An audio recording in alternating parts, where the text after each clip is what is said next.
द्वितीय वर्ष BA semester 3 अनिवार्य हिंदी प्रश्नपत्र 3 7 एकांकी एवं व्याकरण इकाई 1 प्रश्न 5।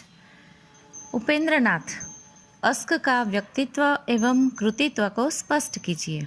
अथवा उपेंद्रनाथ अस्क का परिचय देते हुए स्पष्ट कीजिए कि वह एक सफल एकांकीकार है।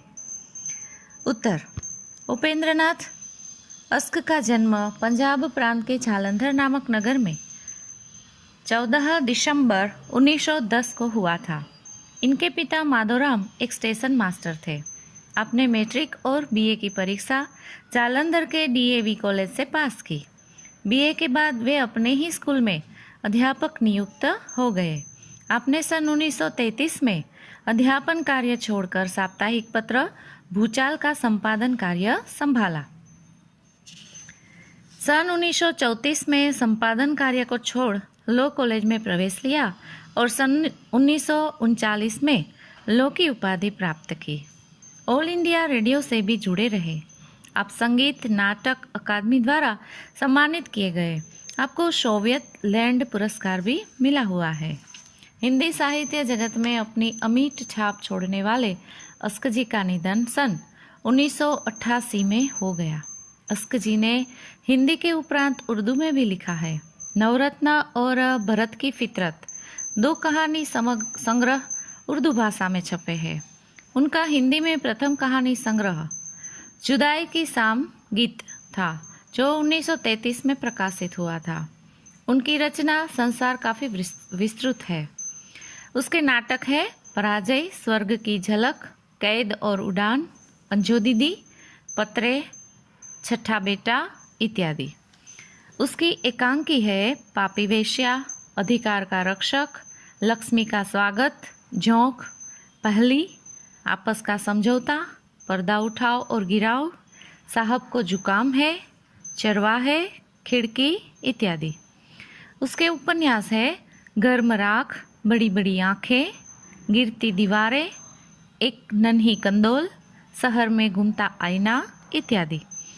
उसके कहानी संग्रह है पिंजरा, छींटे इत्यादि। काव्य संग्रह है उनके प्रातः प्रदीप, चांदनी रात और अजगर, दीप जलेगा, बरगद की बेटी इत्यादि। और उसकी आलोचना है उर्दू काव्य की एक नई धारा। इसके उपरांत उन्होंने संस्मरण, निबंध, लेख, पत्र, डायरी आदि सभी विद्याओं में लेखनी चलाई है।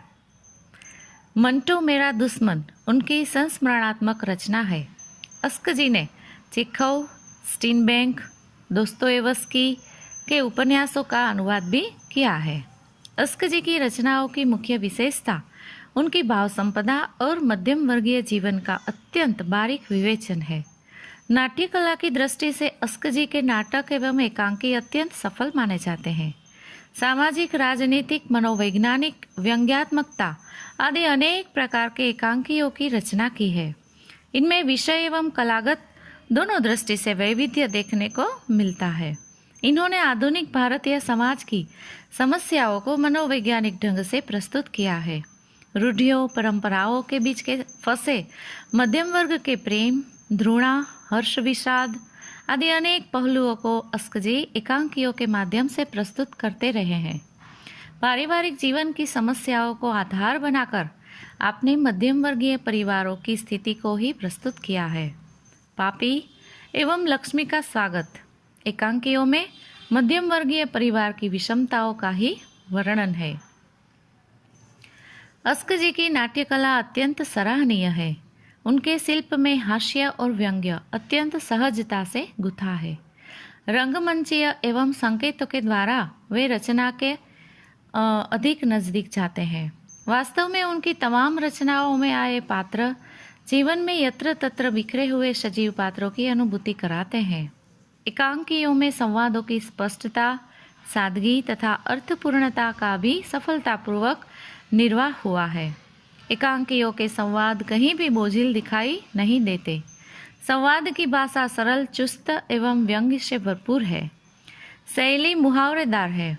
उर्दू एवं अंग्रेजी शब्दावली का सहजता से प्रयोग करते हैं, जिससे भाषा का सौंदर्य और अधिक निखर उठता है। भाषा पर पूर्ण अधिकार एवं संवादों के सम्राट होने के कारण ही अस्क जी के एकांकी हिंदी एकांकी साहित्य में अपनी अलग ही पहचान रखते हैं। इस प्रकार अस्क जी ने कहानी, उपन्यास, निबंध, नाटक, एकांकी तथा कविता आदि अनेक विद्याओं में साहित्य रचना कर हिंदी साहित्य को समृद्ध बनाया है।